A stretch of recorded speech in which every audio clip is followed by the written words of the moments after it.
കല്യാണം കഴിഞ്ഞ പുതുപ്പെണ്ണ് കഞ്ചൻ ഭർത്താവിന്റെ വീട്ടിൽ വരുമ്പോ, മോളെ, ഇനി മുതല് നിന്റെ കുടുംബം ഇതാണ് മോളെ. ദൈവമേ, കുടുംബോ? ഇതാണോ കുടുംബം? അയ്യോ, ഏതോ ഉത്സവത്തിന് വന്ന് നിന്ന പോലെ തോന്നുന്നു. കഞ്ചന്റെ അമ്മായിയമ്മ കുടുംബത്തിനെ മുഴുവൻ പരിചയപ്പെടുത്തും. മോളെ, അമ്മായിയച്ഛന്റെ കാല് തൊട്ട് വന്ദിക്ക്. ഇത് മൂത്ത ചേട്ടനാണ്, ചേട്ടത്തിയും. പിന്നെ ഇത് 2 നാത്തൂന്മാരും, ഇത് 3 അനിയന്മാരും. കുറച്ചു നേരത്തേക്ക് അവൾ വിശ്രമിക്കാനായി മുറിയിലോട്ട് പോകും. അപ്പോഴേക്കും അവിടെ ചേട്ടത്തിയുടെ 3 മക്കൾ ബെഡിൽ കയറി ചാടി കളിക്കുകയായിരുന്നു. കുറച്ചുനേരം കഴിഞ്ഞ് അവളുടെ നാത്തൂൻ അവിടേക്ക് വരും. പിള്ളാരെ, നിങ്ങളിവിടെ എന്താ ചെയ്യുന്നേ? വിശ്രമിക്കണ്ടേ ചേട്ടത്തിക്ക്? ചേട്ടത്തി, അമ്മ പറഞ്ഞേക്കുന്നതേ രാവിലെ 5 മണിക്ക് എണീറ്റ് കുളിച്ച് ജപിക്കണമെന്നാ. നാളെ രാവിലെ അടുക്കള കയറണ്ടേ, അതിനാ. ശരി, ഓക്കെ. അടുത്ത ദിവസം രാവിലെ കഞ്ചൻ എണീറ്റ് കുളിച്ചിരിക്കും. എന്നിട്ട് അടുക്കളയെ കയറി പലവിധമായ പലഹാരങ്ങൾ ഉണ്ടാക്കി വെക്കും. ആഹാ, കൊള്ളാലോ കഞ്ചൻ, ഒരുപാട് പലഹാരങ്ങളുണ്ടല്ലോ. നല്ല മണവും വരുന്നുണ്ട്. പക്ഷെ നീ പൊറോട്ട ഉണ്ടാക്കിയില്ലേ മോളെ? ഉണ്ടാക്കിയിട്ടുണ്ടല്ലോ ചേട്ടത്തി, 30 പൊറോട്ട ഉണ്ടാക്കിയിട്ടുണ്ട് ഞാൻ. ഇച്ചിരി കൂടുതലാ ഉണ്ടാക്കിയിരിക്കുന്നേ. പക്ഷെ നോക്കിക്കോ, ഞാൻ ഉണ്ടാക്കിയേക്കുന്ന രായത്തെയും കോഫ്തയുടെ കൂടെ ഇതൊക്കെ തീരും. എന്നിട്ട് വീണ്ടും ചോദിക്കും, നീ എന്താ പറഞ്ഞേ? 30 പൊറാട്ടയോ? അത് ഇവിടുത്തെ പാതി ആൾക്കാർക്ക് പോലും തികയില്ലല്ലോ ഈശ്വര. ഇവിടെ രാവിലത്തെ ബ്രേക്ക്ഫാസ്റ്റിന് 100 പൊറാട്ട ഉണ്ടാക്കണേ. 100 പൊറാട്ടയോ? പിന്നെ അല്ലാണ്ട് എന്ത് വലിയ കുടുംബം നീ കണ്ടതല്ലേ. പിന്നെ എല്ലാരും ഡയറ്റ് ചെയ്യുന്നോണ്ട് കുഴപ്പമില്ല. എന്റെ ദൈവമേ, ജീവിതത്തിൽ ഇതുവരെ ഇതുപോലൊന്നും ഉണ്ടാക്കിയിട്ടില്ല ഞാൻ. ഇതുപോലെ കല്യാണത്തിനും സദ്യ ഒരുക്കുന്ന പോലെ ഉണ്ടെല്ലാം. എന്തോ ആലോചിക്കുന്നേ? പെട്ടെന്നാവട്ടെ, എല്ലാരും വരൂ. ഇപ്പൊ ഈ 30 പൊറോട്ട ഒറ്റയടിക്ക് തീരുന്നത് നീ പോലും അറിയത്തില്ല. മാവ് കുഴയ്ക്കാൻ സമയമൊന്നും ഉണ്ടാവില്ല, പെട്ടെന്നാവട്ടെ. ഇന്ന് നിന്റെ ആദ്യ ദിവസം ആയതുകൊണ്ട് ഒറ്റയ്ക്ക് തന്നെ ചെയ്യണം. ചൂടുകാലം ആയതുകൊണ്ട് തന്നെ വിയർത്ത് കുളിച്ച് അവള് വയ്യാണ്ടായി. അല്ലെങ്കിലേ ഈ 100 പൊറാട്ട ഉണ്ടാക്കാൻ ഈ കുഴയ്ക്കുന്നത്. ഇനിയിപ്പോ ആ ചൂടും കൂടെ സഹിക്കണം. ഷോ, ഈ വീട്ടിൽ കല്യാണം കയറി വന്ന ആദ്യത്തെ ദിവസം തന്നെ എനിക്ക് 8ന്റെ പണിയാണല്ലോ ഈശ്വര. അമ്മേനെ എനിക്ക് ശരിക്കും ഒന്ന് ഓർമ്മ വരുന്നു. അവൾ ഒറ്റയ്ക്ക് പെറുപെറുക്കായിരുന്നു. ഇളയ നാത്തൂൻ അപ്പോഴേക്കും അവിടെ വരും. എന്തു പറ്റി ചേട്ടത്തി? കുറെ നേരമായല്ലോ അടുക്കളയില്. ഇതുവരെ 100 പൊറാട്ട ഉണ്ടാക്കാൻ പറ്റിയില്ലേ? പുറത്തെല്ലാ പൊറാട്ടയും തീർന്നു. തീർന്നു പോയോ? ഇവര് മനുഷ്യരാണോ അതോ പ്രേതമാണോ തിന്നുകൊണ്ടിരിക്കാൻ ഇങ്ങനെ? ഇവരെന്നെ മരുമകളായിട്ടാണോ കാണുന്നത് അതോ വേലക്കാരിയായിട്ടോ? ഒരു റോബോട്ടിന് പോലും പെട്ടെന്ന് പൊറാട്ട ഉണ്ടാക്കാൻ പറ്റത്തില്ല.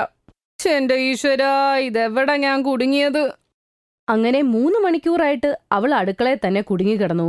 അവളുടെ മേക്കപ്പ് മുഴുവൻ അങ്ങനെ വിയർപ്പിൽ പോയി. മതി, ഇനി പൊറാട്ട അധികം വേണ്ട. ഇത് കേട്ടതോടെ കഞ്ചന് ആശ്വാസം കിട്ടും. താങ്ക് ഗോഡ്, ആദ്യത്തെ ദിവസം ഇപ്പോഴെങ്കിലും തീർന്നല്ലോ. ഇനി അങ്ങോട്ടേക്ക് 100 പൊറാട്ട ഞാൻ ഒറ്റയ്ക്ക് ഉണ്ടാക്കേണ്ടി വരില്ലല്ലോ. കഞ്ചന്റെ മുഖം കാണുന്ന ചടങ്ങിന് വൈകുന്നേരം ആകുമ്പോൾ സ്ത്രീകൾ വരും. ആഹാ, മോളെ കാണാൻ നല്ല രസമുണ്ടല്ലോ. കണ്ണും മൂക്കും കൊള്ളാം. പക്ഷെ ഇവളുടെ മുഖം എന്താ ഇത്ര വാടിയിരിക്കുന്നത്? രാവിലെ അടുക്കളയിൽ 100 പൊറാട്ട ഉണ്ടാക്കിപ്പിച്ചാ പിന്നെ മുഖം വാടിയിരിക്കൂലേ? അതൊന്നുമില്ല, അത് കല്യാണത്തിന്റെ ചടങ്ങിലൊക്കെ ഇരുന്ന് മുഷിഞ്ഞു പോയതാ. ഇപ്പോഴത്തെ പിള്ളേരെ രീതി അറിയാലോ, അധികമൊന്നും താങ്ങില്ല. പണ്ടത്തെ പോലെയൊക്കെ ആണോ? അമ്മായിയമ്മ കൊള്ളാലോ, എനിക്ക് തന്നെ ഇട്ട് പണി തരുവാ. എന്ത് രസം. മുഖം കാണുന്ന ചടങ്ങ് അന്നേ രാത്രി അങ്ങനെ നീണ്ടു. അത് കാരണം കഞ്ചന് ക്ഷീണമായി. എന്തു വയറായി വീട്ടുകാർക്ക്. നാളെ രാവിലെ ഭക്ഷണത്തിന് ഇഡ്ഡലിയും സാമ്പാറും വടയുണ്ടാക്കിയും കൊടുക്കാം. അതായിരിക്കും നല്ലത്. അതാകുമ്പോൾ പെട്ടെന്നാവുമല്ലോ. 100 പൊറാട്ട ഉണ്ടാക്കി എനിക്ക് എന്റെ ജീവൻ കളയാൻ വയ്യ. അടുത്ത ദിവസം രാവിലെ അവള് നല്ല ചൂട് ഇഡ്ഡലിയും വടയും സാമ്പാറും ചമ്മന്തിയൊക്കെ ഉണ്ടാക്കും. ആരാണിപ്പോൾ പ്രഭാത ഭക്ഷണത്തിനായി ഇഡ്ഡലിയും സാമ്പാറും പോഹയൊക്കെ കഴിക്കുന്നത്? എനിക്ക് വേണ്ട, എനിക്ക് പൊറോട്ട മതി. ഏകദേശം ഒരു 10-15 പൊറോട്ടയെങ്കിലും വേണം മനുഷ്യന്റെ വയറൊന്നും നിറയാനായിട്ട്. ഈ ഇഡ്ഡലിയും സാമ്പാറും വായിക്കൊള്ളിക്കാൻ പോലും പറ്റില്ലല്ലോ. അത് സത്യ. മോള് പോയിട്ടെ പൊറോട്ട ഉണ്ടാക്കിക്കൊണ്ട് വാ എല്ലാവർക്കും. ശരിയമ്മ.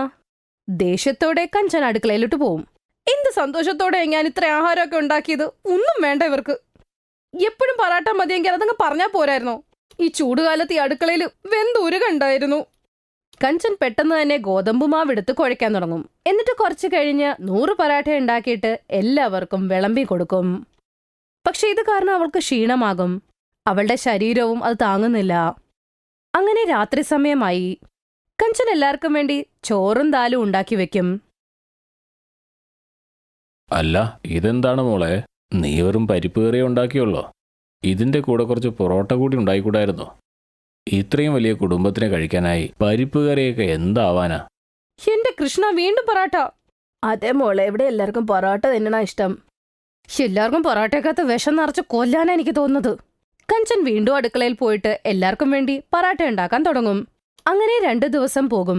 വീണ്ടും അവള് ചൂടത്തിരുന്ന് എല്ലാവർക്കും വേണ്ടി പൊറോട്ട ഉണ്ടാക്കാൻ തുടങ്ങും. രാവിലെ ചോറും ദാലും ഉണ്ടാക്കും. അപ്പോഴേക്കും അവൾക്ക് തലവേദന തുടങ്ങും. അവൾ അവളുടെ മുറിയിലേക്ക് പോകും. കഞ്ചൻ, നിന്റെ ശരീരത്തിലാകെ ഈ ചുവന്ന പാടെങ്ങനെ വന്നു? ഈ ചൂട് സമയത്ത് 100 പൊറോട്ട അടുക്കളയിൽ നിന്ന് ഉണ്ടാക്കുമ്പോ ഇങ്ങനെയൊക്കെ വരില്ലേ? ചേട്ടത്തിയാണെങ്കിൽ കറി വെച്ചിട്ട് അവിടെ നിന്ന് പോകും.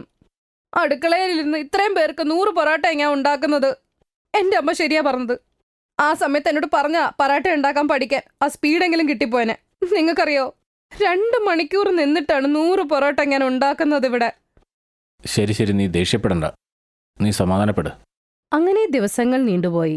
കാലാവസ്ഥ മാറി മഴക്കാലം ആവാൻ തുടങ്ങി. ചേട്ടത്തി, നല്ല കാലാവസ്ഥയല്ലേ? എന്തെങ്കിലും കഴിക്കാൻ ഉണ്ടാക്കിത്താ. ഞാനിപ്പോ തന്നെ നിങ്ങൾക്ക് ചൂട് ചൂട് പക്കോട ഉണ്ടാക്കിക്കൊണ്ട് വരാം. പക്കവടയൊന്നും വേണ്ട ചേച്ചി, അത് വയറിന് ഗ്യാസാ. അതിന് പകരമായിട്ട് ചൂടുള്ള പൊറോട്ട ഉണ്ടാക്കിത്താ. അതിൻ്റെ കൂടെ നല്ല ഒരു ചട്നി ഉണ്ടാക്ക്. എന്റെ ദൈവമേ, ഈ മഴക്കാലത്ത് ഇവർക്ക് പൊറാട്ട തിന്നണോ അല്ലേ? മരിക്കുന്നതിന്റെ അന്നേ ദിവസം വരെ ഇവരെല്ലാരും കൂടെ പൊറാട്ട തിന്നോണ്ടിരിക്കുമല്ലോ. കഞ്ചൻ അടുക്കളയിൽ പോയി പൊറാട്ട ഉണ്ടാക്കാൻ പോകുമ്പോഴേക്കും ബോധം കെട്ട് തറയിലോട്ടങ്ങ് വീഴും. അപ്പൊ തന്നെ എല്ലാരും ചേർന്ന് ഡോക്ടറിനെ വീട്ടിൽ വിളിപ്പിക്കും.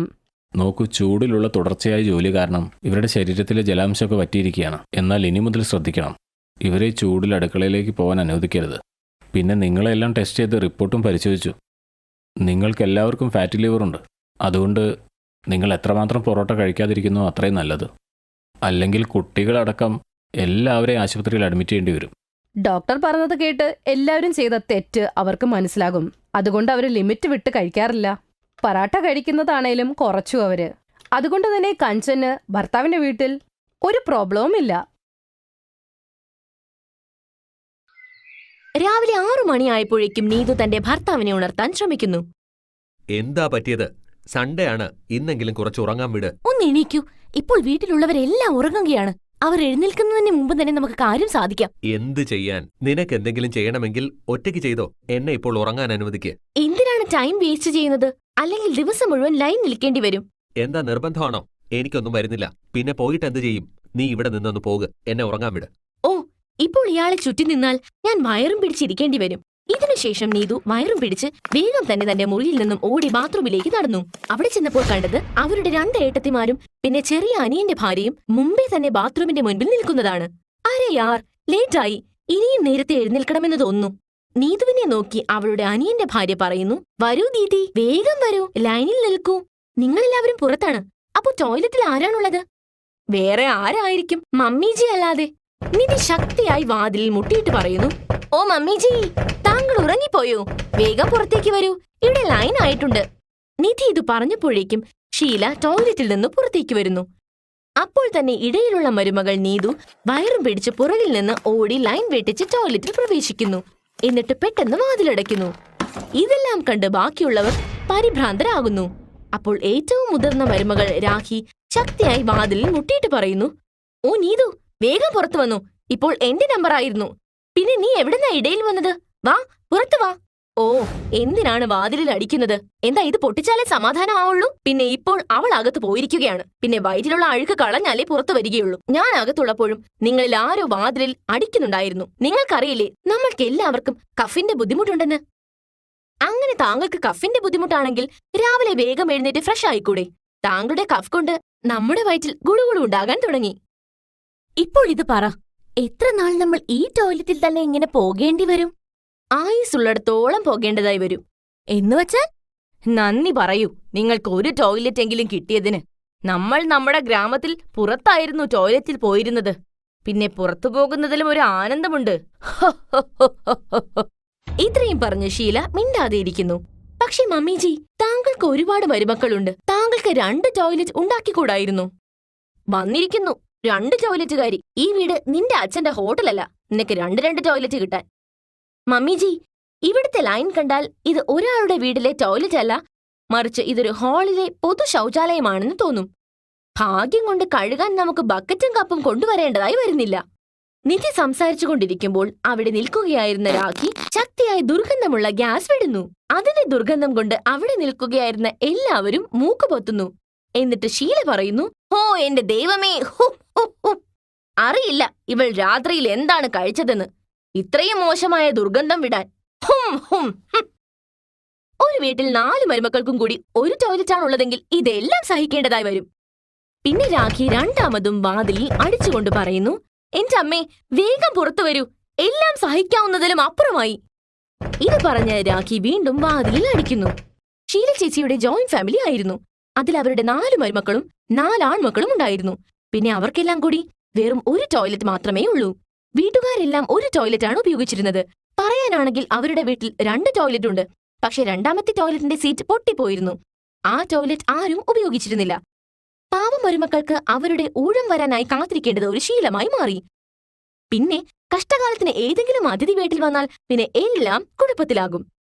അങ്ങനെ ഒരു ദിവസം കോളിംഗ് ബെൽ അടിക്കുന്നു. അപ്പോൾ നീതു വാതിൽ തുറക്കുന്നു. മാഡം, രശ്മിജിയുടെ പാഴ്സൽ വന്നിട്ടുണ്ട്. നിൽക്കൂ, ഞാൻ ഇപ്പോൾ അവരെ വിളിക്കാം. രശ്മി, വേഗം നോക്കൂ, നിന്റെ ഒരു പാഴ്സൽ വന്നിട്ടുണ്ട്. വരുന്നു ചേച്ചി. ഇതാ പിടിച്ചോ. പാഴ്സൽ കൊടുത്തിട്ട് കൊറിയർ ബോയ് അവിടെ നിന്ന് പോകാൻ തുടങ്ങുന്നു. പിന്നെ അവിടെ നിന്നിട്ട് അവർ 2 പേരോടുമായി പറയുന്നു, താങ്കൾക്ക് ബുദ്ധിമുട്ടില്ലെങ്കിൽ ഞാൻ താങ്കളുടെ ടോയ്ലറ്റ് യൂസ് ചെയ്തോട്ടെ. അതെന്തിന്? എന്തെന്നാൽ ഇത് നാച്ചുറൽ കോളാണ്. എപ്പോൾ വേണമെങ്കിൽ വരാം. എനിക്ക് പെട്ടെന്ന് തന്നെ പോകണം. ചേച്ചി, ഇപ്പോൾ ടോയ്ലറ്റിൽ ആരും ഉണ്ടാകില്ലല്ലോ അല്ലേ? എനിക്കറിയില്ല രശ്മി.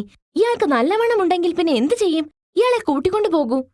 രശ്മി അയാളെ ടോയ്ലറ്റിനടുത്തേക്ക് കൊണ്ടുപോകുന്നു.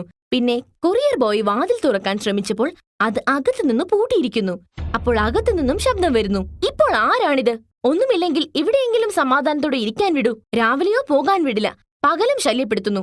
എന്റെ പ്രോഗ്രാം തീരുന്നതുവരെ ഞാൻ പുറത്തേക്ക് വരില്ല. ഓ ചേച്ചി, പതുക്കെ പറയൂ. ഒരുപക്ഷെ വേറെ ആരെങ്കിലും കേട്ടാൽ എന്ത് വിചാരിക്കും? കേൾക്കട്ടെ, ആരെങ്കിലും കേൾക്കുന്നുണ്ടെങ്കിൽ എല്ലാവരും അറിയട്ടെ നമ്മുടെ അമ്മായിയമ്മയുടെ സ്വഭാവം. 4 മരുമക്കൾക്കും കൂടി ഒരു ടോയ്ലറ്റാണുള്ളത്. ഇതിനുശേഷം രശ്മി അയാളോട് പറയുന്നു, ക്ഷമിച്ചാലും താങ്കൾക്ക് കുറച്ചുനേരം വെയിറ്റ് ചെയ്യേണ്ടതായി വരും. ഏയ് സാരമില്ല, എനിക്കത്ര തിരക്കൊന്നുമില്ല. ഇത്രയും പറഞ്ഞ് അയാൾ കാലുകൾ ക്രോസ് ചെയ്ത് നിൽക്കുന്നു. കുറച്ചു സമയം വെയിറ്റ് ചെയ്തിട്ടും ചേച്ചി പുറത്തു വന്നില്ല. പിന്നെ അയാൾ പെട്ടെന്ന് തന്നെ അവിടെ നിന്നും പോകുന്നു. അപ്പോൾ രശ്മി പിറകിൽ നിന്നും വിളിച്ചു പറയുന്നു, അയ്യോ അവിടെ നിൽക്കൂ, താങ്കൾ എവിടെ പോകുന്നു? താങ്കൾ ആ കാര്യം മുഴുമിച്ചിട്ട് പോകൂ. എനിക്ക് ടോയ്ലറ്റിൽ പോകണ്ട. ഒരുപക്ഷെ ഞാനിവിടെ വെയിറ്റ് ചെയ്താൽ എന്റെ പാൻസ് ഇവിടെ തന്നെ നനഞ്ഞു പോകും. ഇതിലും ഭേദം ഞാൻ ബസ് സ്റ്റാൻഡിലുള്ള പൊതു ശൗചാലയത്തിൽ പോകുന്നതാണ്. ഇത്രയും പറഞ്ഞ് അയാൾ അവിടെ നിന്നും ഓടിപ്പോകുന്നു. രശ്മി തലയിൽ കൈവച്ചിരിക്കുന്നു. കുറച്ചു മാസങ്ങൾ ഇങ്ങനെ കഴിഞ്ഞു പോകുന്നു. പക്ഷെ ടോയ്ലറ്റിന്റെ പ്രശ്നം അങ്ങനെ തന്നെ നിലനിന്നു. ഒരു വൈകുന്നേരം ഷീല കറങ്ങാൻ പോയപ്പോൾ 4 മരുമക്കളും ഇരുന്ന് ദിവസേനയുള്ള ഈ വിഷമത്തിന്റെ പരിഹാരത്തിനായി ചർച്ച ചെയ്യുന്നു. ഒരു ദിവസം കിട്ടിയിട്ട് ഞങ്ങളുടെ അമ്മായിയമ്മ കാണാതെ ടോയ്ലറ്റിനെ കുറിച്ച് ചർച്ച ചെയ്യാനാണ് ഇരിക്കുന്നത്. ഇതെല്ലാം നമ്മുടെ അമ്മായിയമ്മയുടെ പ്രവൃത്തികളാണ്. പക്ഷെ നമ്മുടെ അമ്മായിയമ്മയെ കൊണ്ട് എങ്ങനെ രണ്ടാമത്തെ ടോയ്ലറ്റിന്റെ പണി കഴിപ്പിക്കാമെന്നാണ് ആലോചിക്കേണ്ടത്. അതൊന്നും നടക്കുമെന്ന് തോന്നുന്നില്ല. നമുക്ക് വേറെ മാർഗം ആലോചിക്കേണ്ടതായി വരും. പാമ്പ് ചാവുകയും വേണം, നടുപൊടിയാനും പാടില്ല. എന്റെ കയ്യിലൊരു ഐഡിയയുണ്ട്. നമ്മളിൽ ആർക്കെങ്കിലും വയറുവേദന ഉണ്ടാക്കാം. മുഴുവൻ ദിവസവും അവൾ ടോയ്ലറ്റിൽ തന്നെ ഇരിക്കണം. മമ്മീച്ചയ്ക്ക് ടോയ്ലറ്റ് യൂസ് ചെയ്യാൻ കിട്ടരുത്. അപ്പോൾ അവർക്ക് രണ്ടാമത്തെ ടോയ്ലറ്റിന്റെ മഹത്വം മനസ്സിലാകും. അത് ശരിയാണ്. ആരുടെ വയറ് കേടാക്കും? നീ നിന്റേത് കേടാക്കൂ. ജമാൽ ഗുഡ കഴിക്കാനായി തരാം. വാവ്, നല്ല ചിന്താഗതി. കൊള്ളാം. എനിക്കൊരു പണി തരാൻ ഉദ്ദേശിക്കുന്നത്. എനിക്ക് ടോയ്ലറ്റിൽ സ്ഥലം കിട്ടിയില്ലെങ്കിൽ അവിടെ തീരും എന്റെ കാര്യം. ഒരു കാര്യം ചെയ്യാം. താങ്കളുടെ ഐഡിയയാണ്. താങ്കൾ തന്നെ ഇത് പരീക്ഷിച്ചു നോക്കൂ. ഇല്ലേ ഇല്ല. ഓഹോ, നമ്മൾ എന്തിനാ നമ്മുടെ വയറ് മോശമാക്കുന്നത്? ആരെക്കൊണ്ടാണോ ഈ അവസ്ഥയുണ്ടായത് അവരുടേത് തന്നെ ശരിയാക്കാം. ഇപ്പോൾ അമ്മായിയമ്മയാണെന്ന് പറഞ്ഞ് അവർ നമ്മളെക്കാളും മുൻപേ ടോയ്ലറ്റിൽ പോകുന്നു. ഹാ, ഇത് നല്ല ഐഡിയയാണ്. ഇത് തന്നെ ആകട്ടെ.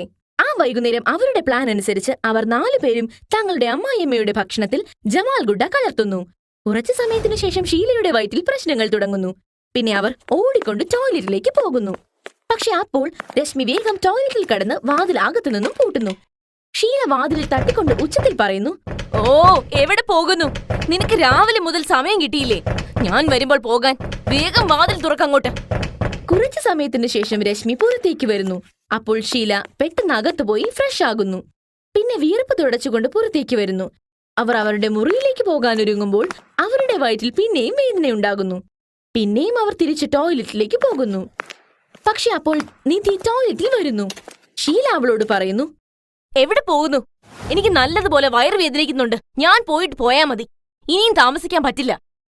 എനിക്കും നല്ലവണ്ണമുണ്ട് മമ്മീജി. താങ്കൾ കുറച്ചു സമയം വെയിറ്റ് ചെയ്യൂ. ഞാൻ പോയി വന്നു.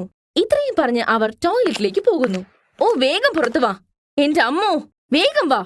കുറച്ചു സമയത്തിനു ശേഷം രാഖിയും അവിടെ വരുന്നു. അവൾ ഷീലയോട് ചോദിക്കുന്നു, എന്താ പറ്റിയത് മമ്മീജി? എന്താ താങ്കൾക്ക് വയറുവേദനയുണ്ടോ? ഹാ, എനിക്കും അങ്ങനെ തോന്നുന്നു. വയറ്റിൽ നിന്ന് ഉച്ചത്തിലുള്ള ഗുളുഗുളു ശബ്ദം കേൾക്കുന്നുണ്ട്. പക്ഷേ ഈ നശിച്ചവൾ എത്ര സമയമായി ടോയ്ലറ്റിൽ കയറിയിരിക്കുന്നു. ഇപ്പോൾ മനസ്സിലായോ മമ്മീജി? ഒരുപക്ഷെ വേറൊരു ടോയ്ലറ്റ് ഉണ്ടായിരുന്നെങ്കിൽ താങ്കൾക്ക് ഇത്രയും പ്രശ്നം വരില്ലായിരുന്നു. അതുകൊണ്ടാണ് പറയുന്നത്, ഇത്ര വലിയ ഫാമിലിയിൽ 2 ടോയ്ലറ്റ് അത്യാവശ്യമാണെന്ന്. ടോയ്ലറ്റ് 2-3 വേണം. തികച്ചും സത്യമാണ് പറയുന്നത് മരുമകളെ. ഇനി എപ്പോഴെങ്കിലും ആരുടെയെങ്കിലും വയറ്റിൽ പ്രശ്നങ്ങൾ ഉണ്ടായാൽ എന്നെപ്പോലെ ഇവിടെ ഇങ്ങനെ നിൽക്കേണ്ടതായി വരും. ഇപ്പോൾ എനിക്ക് മനസ്സിലായി. ഞാൻ നാളെ തന്നെ 2ാമത്തെ ടോയ്ലറ്റ് ശരിയാക്കും. ഇത്രയും പറഞ്ഞ ഷീല അവിടെ നിന്നും പോകുന്നു. പിന്നെ 4 മരുമക്കളും പരസ്പരം ഷേക്ക് ഹാൻഡ് കൊടുത്ത് പറയുന്നു, നമ്മുടെ മിഷൻ ഫലം കണ്ടു. Thanks for watching.